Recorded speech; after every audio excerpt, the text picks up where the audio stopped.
Assalamualaikum warahmatullahi wabarakatuh.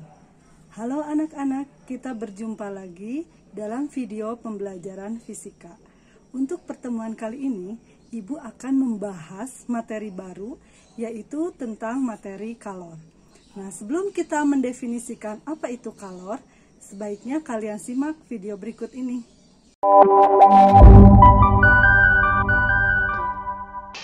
Nah, sekarang kalian lihat video berikut ini. Nah, di sini ini ada air panas, benar di wadah ini. Dan di sini ada air dingin ya. Nah, ketika gelas air panas ini dipegang dan ini air dingin dipegang, maka di sana nanti ketika memegang air dingin akan terasa tangan kita lebih panas, dan ketika memegang gelas yang berisi es tentu saja tangan kita berasa lebih dingin ya. Nah, di sini berarti ada kalor yang berpindah pada peristiwa tadi.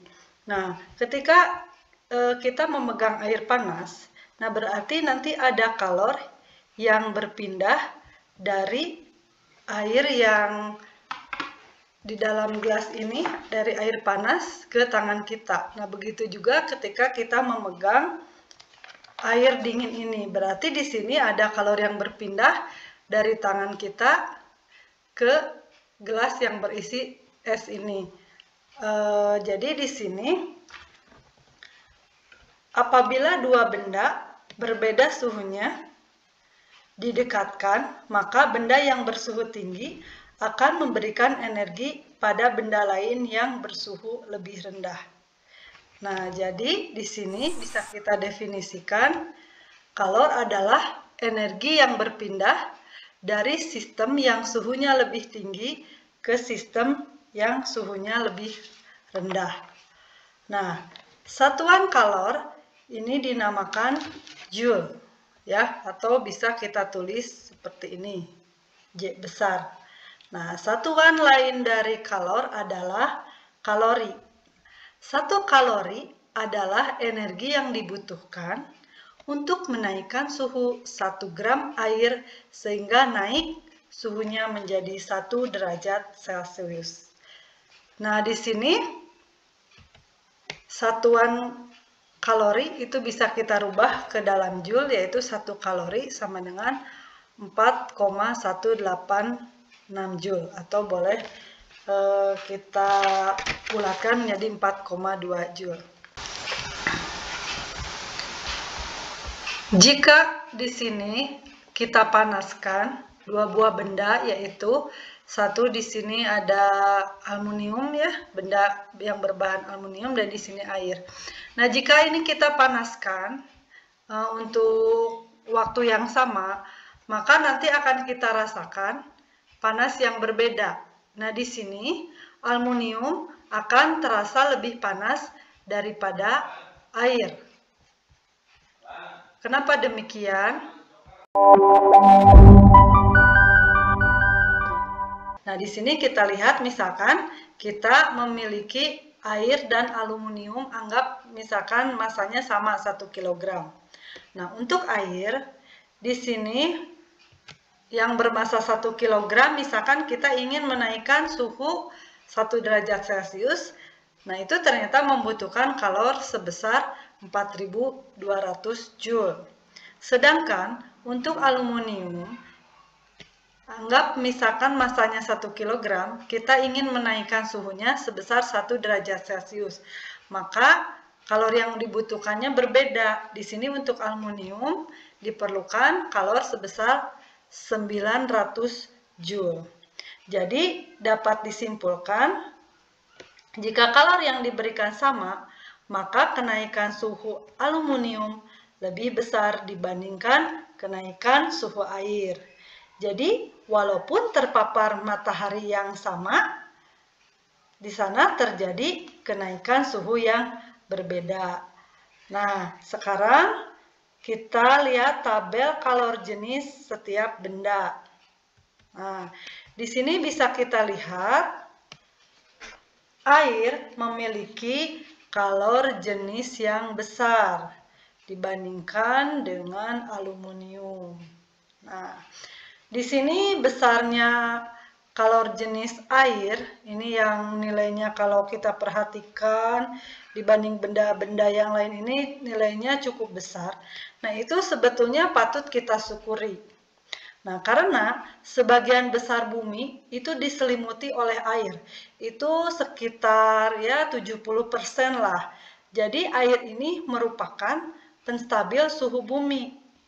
Nah, sekarang kita kembali lagi pada bahasan kita tentang kalor ya. Jadi di sini kalor jenis adalah kalor yang dibutuhkan suatu benda 1 kg untuk berubah suhunya 1 derajat Celcius. Nah, di sini berubah itu berarti bisa berkurang atau bertambah. Nah, jika bertambah berarti benda itu menerima kalor. Tapi jika berkurang berarti benda itu melepaskan kalor. Nah, di sini bisa kita rumuskan dengan persamaan seperti ini. Jadi kalor jenis sama dengan C sama dengan Q per M dikali delta T. Ya, di sini atau boleh juga kita tulis Q sama dengan MC delta T.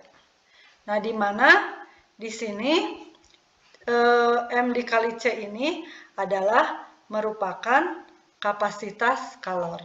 Jadi ya, M kali C ini kapasitas kalor.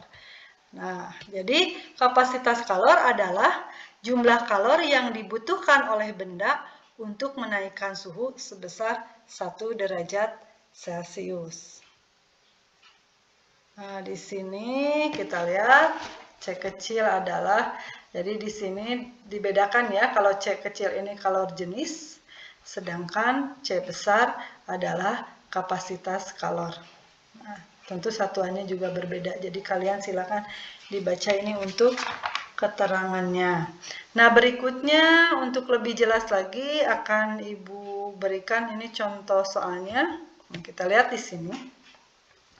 Sepotong tembaga masanya 4 kg dengan suhu 20 derajat Celcius.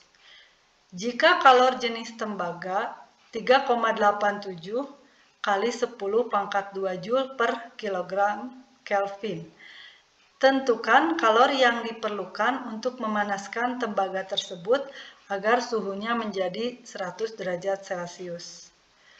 Kemudian tentukan kapasitas kalor tembaga tersebut. Diketahui di sini masanya sama dengan 4 kg. Nah, di sini perubahan suhunya.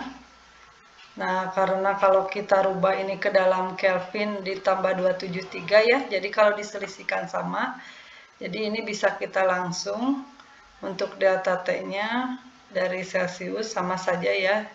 Selisih Celcius dan selisih Kelvin. Ini dikurangi 20. Jadi sama dengan 80 Kelvin. Nah, kemudian di sini diketahui ini massa jenis tembaganya. Ya. Ini C kecilnya. Nah, dari sini kita bisa gunakan persamaan Q sama dengan M dikali C dikali delta T. Nah, maka kita masukkan sekarang angka-angkanya. Ini 4 kg, C-nya yang ini ya 3,87 kali 10 pangkat 2 ini dikali 80. Nah, maka kita peroleh Q-nya sama dengan 123.840 Joule.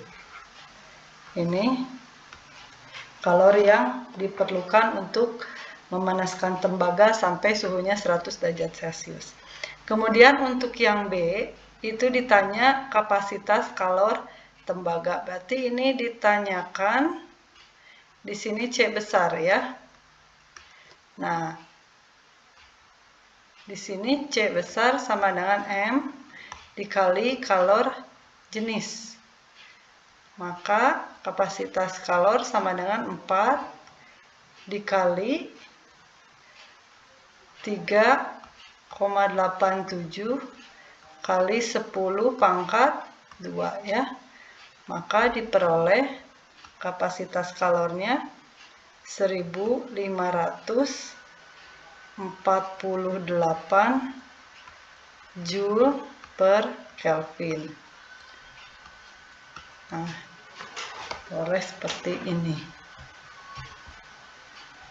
Berikutnya di sini panas sebesar 12 kJ, berarti di sini diketahui Q-nya sama dengan 12.000 Joule ya.